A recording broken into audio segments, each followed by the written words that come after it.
Hello there guys and welcome back to the Motorcast MotoGP official podcast. And today it's time to review, is it round 10 or round 11 at Brno in the Czech Republic? Anyway, it's just after the half season break, which you've all enjoyed a month off of MotoGP, but the anticipation when it came back was a lot from us. And unfortunately for, certainly my sake as a Rossi fan, it didn't go particularly well. But Marquez won the race. He just shined as others faltered in the pit stops with Pedrosa following him. Now, Beni, it's tough to analyse, but was Marquez's strategy pure luck, instinct, or just a masterclass of riding? It was a bit of all three, I reckon, Marquez really has been the shining star when, these changeable conditions when it goes from wet to dry. And, he just...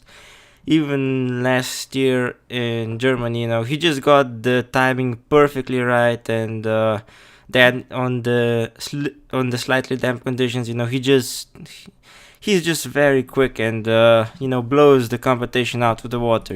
Just I don't know how, but he just seems to have that instinct. Yeah, I'd agree with that. But Pedrosa at the same time was doing similar lap times, so.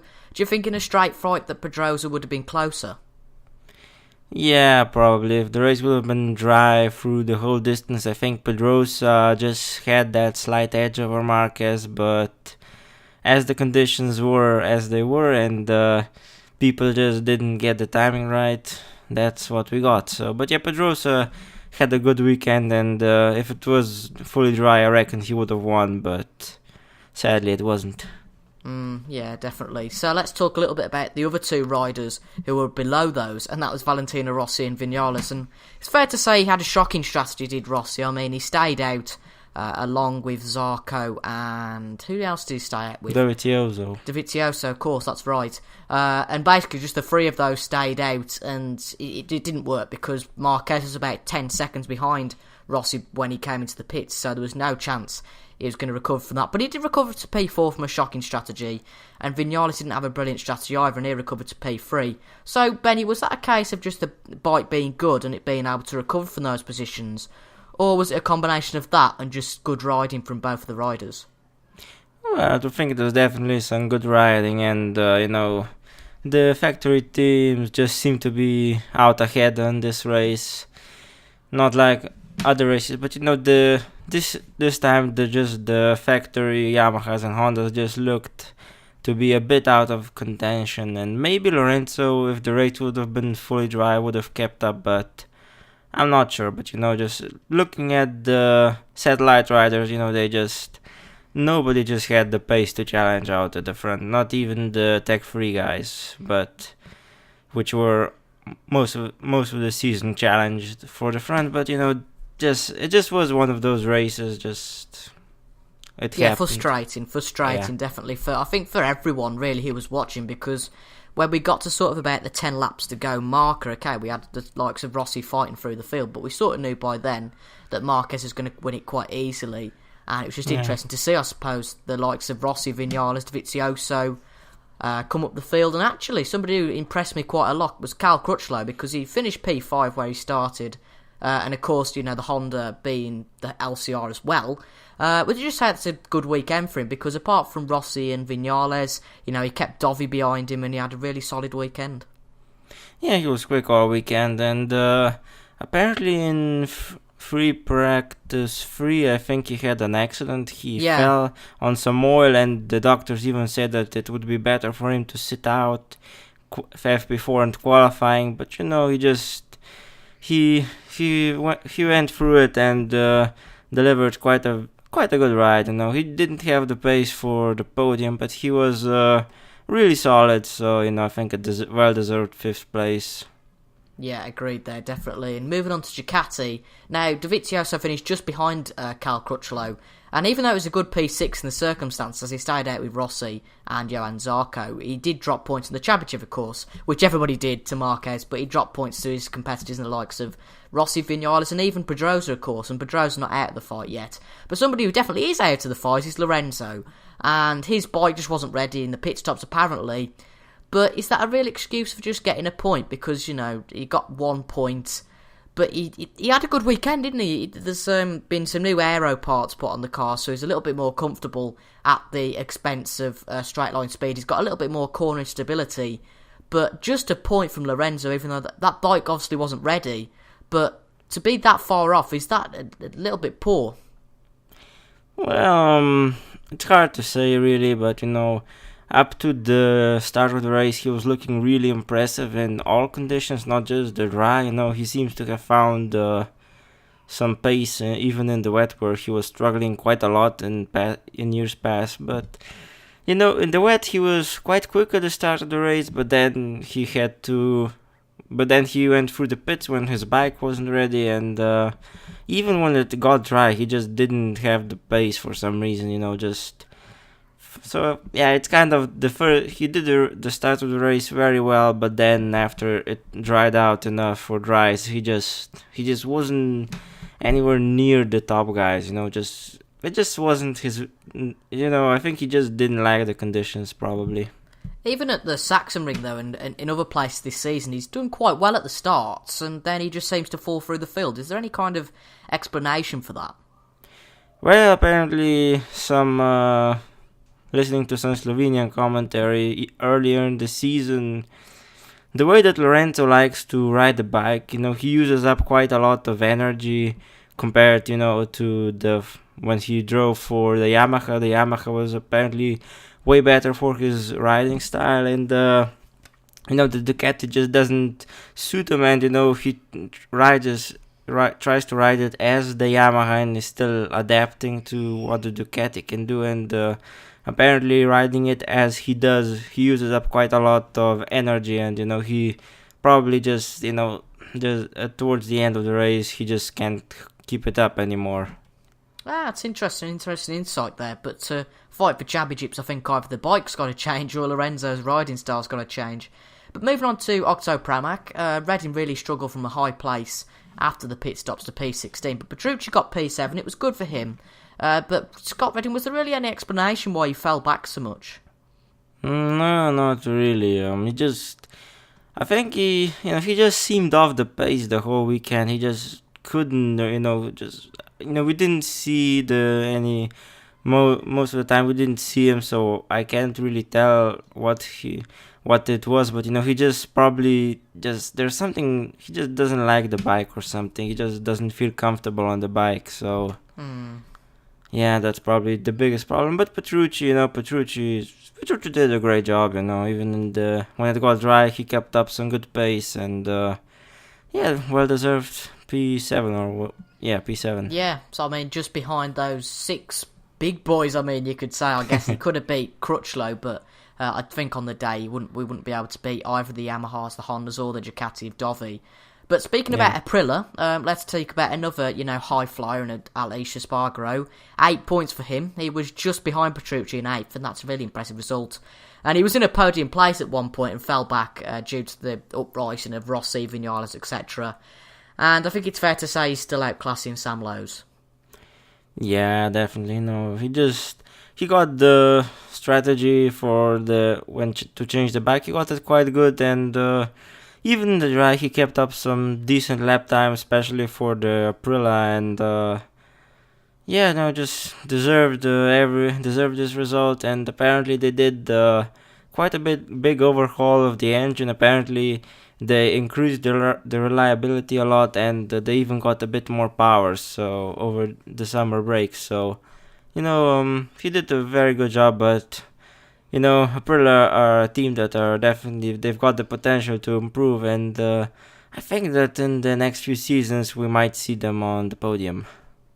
Interesting. I'd like to see that as well, especially for Aleix, who's had a few reliability issues, but has really shone this season when he's been given the chance, whereas Sam Lowes has made quite a few mistakes, and I hate to say it, but as a Brit, obviously, but I feel he may lose his seat at the end of the season. Of course, I think he's got a 2-year contract, but that doesn't really mean anything in sport anymore. But moving on to KTM, obviously, Aleix's brother, Paul, is at KTM, and 7 points for him finishing just behind his brother, and that was immense considering KTM where they started this season. And Smith came off, obviously, no way being outclassed to the degree of Sam Lowes. Brad Smith's really fought with Polo Espargaro this year, and they've done a really good job, both of them. So what are your thoughts, Benny? We got past the mid-season now and the start of the season, and what's your thoughts on KTM's progress? Because they're really looking like a team that can fight for points now, and they're doing well in the lower formula, so a real good buzz around that team at the moment. Yeah, definitely. I think, as I said towards the start of the season, they've got the potential, and they can only improve. And yeah, I was right. They just I don't know if they brought any updates to this race, or if it's just a better, or if it just suits the bike more. But definitely, even if you consider the conditions and everything, Paul still did a very good job. When he got out, he was just ahead of Rossi and Co. And, he followed them through a lot of the other riders. The KTM just seems to be improving quite a lot weekend by weekend. And, yeah, they're on the same path as Aprilia, I think, if not better. I think they had more progress compared to Aprilia, and even compared to Aprilia from last season to this season, KTM are just improving race by race, and if they get a podium this season, towards the end of the season, I won't be too surprised. Maybe at next weekend's race at Red Bull's home. Yeah, that one's gonna be a tough one. I'm not sure if the KTM has the power to challenge the Ducatis and Yamahas and Hondas. Fairy tale story though, wouldn't it? It'd be brilliant. Yeah, definitely. Yeah, absolutely. So let's talk a little bit about Yamaha now and Tech 3. Of course, Brad Smith was there last year. But Johan Zarco had a crazy strategy, and if you didn't watch the race, basically he stayed out a lap longer than Rossi and Petrucci, which meant that Marquez took him before he pitted, and of course didn't go very well. But amazingly, after that, he picked up 4 points, which is incredible, and Folger picked up 6 points. Now, we've commented really positively about Tech 3 this year, and I think that commentary, comes again, because it's been consistent, impressive form from Zarco. He's probably in the limelight, but from Folger as well, it's just been impressive from both of them. Yeah, definitely. And Folger had the same situation as Lorenzo, so he had to ride through the pits once because his bike wasn't ready, and the Tech 3 guys have just been impressive. The strategy this race hasn't been.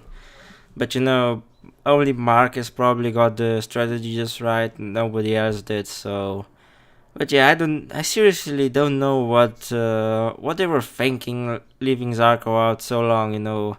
After the race, I tweeted that this is the exact reason why MotoGP should get radio communications to the pits, because that would help a lot the team and the rider as well, to judge the crossover point better, and to keep the rider updated on how the riders on the other tires are doing, and that would just that would level out the playing field a bit.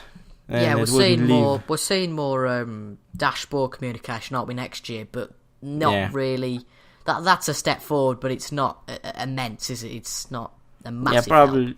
Yeah, a radio communication would probably be the solution, and it would bring, it would be a lot more about, just the riders and not just getting the right strategy on these kinds of races. But anyway, quite an impressive race from both riders, after the whole pit debacle.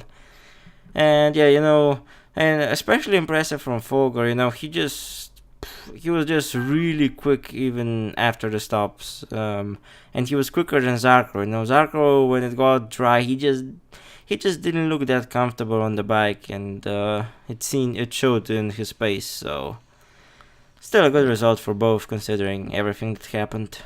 Yeah, absolutely. Now let's have a look at the complete opposite of that. Let's have a look at Suzuki, who've had a terrible season anyway, but it seems that Alex Rins took the lead position at Suzuki, now getting 5 points. Iannone was way down near the back. The question is, has Iannone lost focus? Because the team and him have fell out. Alex Rins is a young rider who's really got everything to prove, so why not go as quick as he can? But Iannone just seems to have lost focus. Yeah, it could be, we could say the curious case of Andrea Iannone. But I've gotten, I like the guy, and he's he showed the Ducati that he's really got some wicked pace, but he just hasn't been able to replicate it on the Suzuki. Just I don't know. There's problems with the bike. I'm definitely sure that they've made a few mistakes in the development. So so I just. And Ginone also just doesn't seem to be the old Ginone, I think in Qatar we saw it, he was still there, but as the season progressed, it's like he just isn't the same rider anymore, he doesn't seem that hungry for good results, I think at the Ducati he really looked to be at home, and I guess I think toward the start of the season on the preview I said that it was the wrong decision to put the Dovizioso in the Ducati seat for this year, but you got that one wrong. as it looks, Ducati did the right thing. Dovizioso has really proven himself this season, and he's really good for bike development, which even if he was Dovizioso's teammate for a few seasons, he just hasn't picked up on how to be a good development rider. Some riders just do it naturally, but they just isn't one of them. Definitely. Now let's just have a little bit of a roundup of the bottom three teams, because not really much to talk about in terms of those. But Real first off, Baz DNF, Barbara P20, not great for them. Mark VDS, 2 points for Miller and none for Rabat today, but 17th, that's a half decent result, I guess, being Lowe's and Barbara. And then Aspar got a DNF for Bautista, he came off the bike, but Abraham got P12, so I guess that's a good result for him. Yeah, Abraham did quite well. P13, sorry. Yeah, he did quite well, regardless of the conditions and everything. He put it at a good time. He was even running as high as 4th at some point, but it just showed that he just doesn't have the same pace. But still a very good result as the top guys. But still a very good result for Karl Abraham. Yeah, and Mark VDS, decent points for Miller. Well, yeah, Miller used to be one of the best riders in the WED, but he hasn't shown that today. Just wasn't his day, I guess. And Real, the less said, the better. Yeah. Yeah, exactly. Now let's preview the race that's coming quite quickly, actually. The Austrian GP at the Red Bull Ring. And obviously last year, it was a little bit of a boring race, but a great race for Ducati, as it was a 1-2 for both of the Andreas, and Iannone won that race. I'm pretty sure he won't do that this year.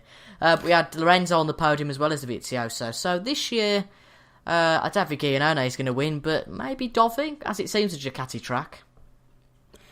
Yeah, no, it's definitely a Ducati track. It's a lot of start-stop action, and the Ducati being the most powerful bike on the grid, it just has the advantage there, So my top 3 would probably be Dovizioso, Lorenzo, and then P3 Petrucci. I think just gonna be so a full Ducati clean sweep. Wow, so that'd be good for the championship for Dovi. Are you suggesting that do you think that maybe Rossi, Marquez or Vinales could go off? I mean, it's a pot lottery, isn't it? But could you predict one of those? No, I think they're all gonna finish the race and they're gonna be just behind the Ducatis, but I just don't think they've got the bikes to challenge it. My podium, I'm going to go Dovi, Petrucci, and Marquez. So there you go. I'm not going to predict Lorenzo for a podium, but I might be proven wrong. I mean, the only podium he's got so far is a ref, isn't it, for Lorenzo? Yeah. So it'd be nice for him to make it a second one. I don't wish any ill on him, but he's not really done well at all this season. So that's it then for a fairly short, but I'd say comprehensive review of the Brno GP from the Czech Republic. A good Grand Prix, but nothing amazing really. Unfortunately, Matty couldn't join us, as you could tell today, but Matty should be back for the Austrian GP.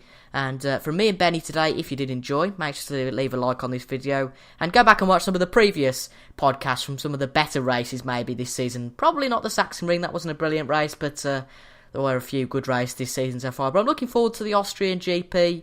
and it's going to be an interesting one. Will it be Ducati domination or somebody else winning? I've been Motorcast, obviously I've been Toby Jones. My Twitter and Benny's Twitter will be in the description, as well as everybody else in Motorcast. Thank you very much for watching, and we'll see you for the next MotoGP podcast. From me, goodbye. Bye.